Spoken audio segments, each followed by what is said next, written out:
O, to si ti neupeno drvo, pogledaj kao prvo svoje grane, kako strče na sve strane. Ne ljuti se, djevojčice, nemirnog oka, tužna nas je haljinica što se vidi iz visaka.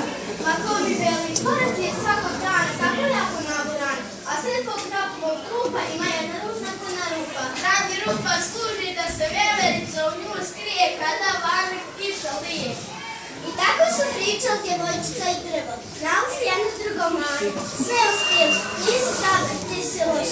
Toliko je tada bilo da bi mogli stati cijeli jedan